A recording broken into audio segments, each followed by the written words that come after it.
আমার লাইফের সবচেয়ে ক্লোজ পারসনের আজকে বার্থডে ছিল। ওর বার্থডে উপলক্ষে আমরা সব ফ্রেন্ডরা মিলে ওকে সারপ্রাইজ দিলাম। দেন এই নিয়ে ওর বার্থডে সেলিব্রেশনে আমরা কি করলাম না করলাম সেই নিয়ে থাকছে আজকের ভিডিও। আসসালামু আলাইকুম everyone, it's me Sami, welcome to my new video. ভিডিওটা শুরু করে সারপ্রাইজ দেওয়ার আগ মুহূর্ত থেকে, যখন আমরা সব ফ্রেন্ডরা মিলে ভার্সিটিতে যাচ্ছিলাম আমার বান্ধবীকে নিয়ে, তখন ও আমাদের সাথেও ছিল, কিন্তু ও জানতো না যে ওকে আমরা আজকে সারপ্রাইজ দেবো ওর বার্থডে উপলক্ষে। দেন হাঁটতে হাঁটতে চলে আসি ভার্সিটির রোডে, গল্প করতে করতে আমরা সব ফ্রেন্ড হাঁটতে হাঁটতে চলে আসি। প্রায় অনেকদিন পরে ভার্সিটিতে আসলাম ফ্রেন্ডদের সাথে। আমরা সবাই গল্প করতে করতে হাঁটতে হাঁটতে আমাদের সবচেয়ে পছন্দের প্লেসে হাঁটতে হাঁটতে চলে আসি। ভার্সিটির পছন্দের প্লেস বলতে অনেকগুলো কারণ আছে, কারণ এখানে আমাদের অনেক মেমোরিজ রয়েছে। দেন চলে আসি সেই প্লেসে। খুলনা ইউনিভার্সিটির সবচেয়ে সুন্দর প্লেসটা আমি মনে করি এইটা।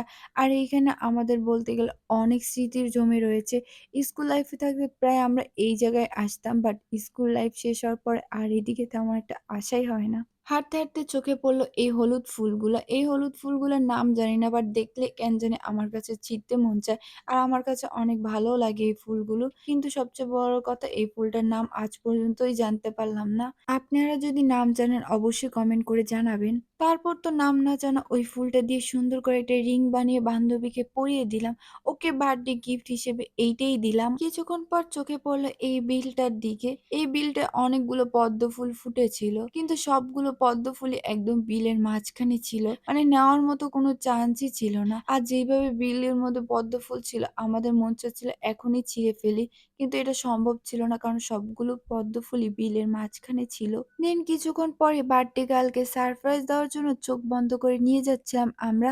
দেন বার্থডে গার্লকে তার কেক দেখিয়ে সারপ্রাইজ দিয়ে দিলাম আমরা সব ফ্রেন্ডরা মিলে। আমরা সব ফ্রেন্ডরা মিলে ওকে সারপ্রাইজ দেওয়ায় ও একদম অবাক হয়ে গিয়েছিল। ও ভাবতেই পারেনি যে এমন কিছু হবে। কেকটা এনেছিলাম বান্ধবীর পছন্দের ফ্লেভারের, চকলেট ফ্লেভার আমার বান্ধবীর অনেক পছন্দের ছিল। তো সবাই মিলে আমরা ওর জন্য চকলেট ফ্লেভারেরই কেক নিয়ে এসেছিলাম। শুধু তো কেক হলে হবে না, তার পাশাপাশি একটা ক্যান্ডেলও এনেছিলাম, না হলে কি বার্থডে সেলিব্রেশন হয় নাকি। তারপর তো ক্যান্ডেলটা জ্বালিয়ে বান্ধবীকে উইশ করতে করতে বার্থডে সেলিব্রেশন করে ফেললাম। এইদিকে তো ফ্রেন্ডরা পার্টি স্প্রে মারছিল। বার্থডে সেলিব্রেশন করবো আর পার্টি স্প্রে হবে না, এটা তো হতেই পারে না। বলতে গেলে অনেক মজাই হয়েছিল। তারপর তো কেক কেটে বার্থডে গার্লকে কেক খাইয়ে দিলাম। বার্থডে সেলিব্রেশনটা আমরা কলেজ শেষে করেছিলাম, যেহেতু ওকে সারপ্রাইজ দেবো যাতে ও না বুঝতে পারে, তাই আমরা কলেজ শেষে ওকে নিয়ে ভার্সিটিতে আসার কথা বলে বার্থডে সেলিব্রেশন করেছিলাম। দেন বার্থডে গার্লকে আবারও উইশ করতে করতে ওকে ওর গিফটটাও দিয়ে দিলাম। বলতে গেলে খুব সুন্দরভাবে বান্ধবীকে সারপ্রাইজ দিয়ে বার্থডেটা সেলিব্রেশন করেছিলাম। অনেক আনন্দ আর মজাও হয়েছিল।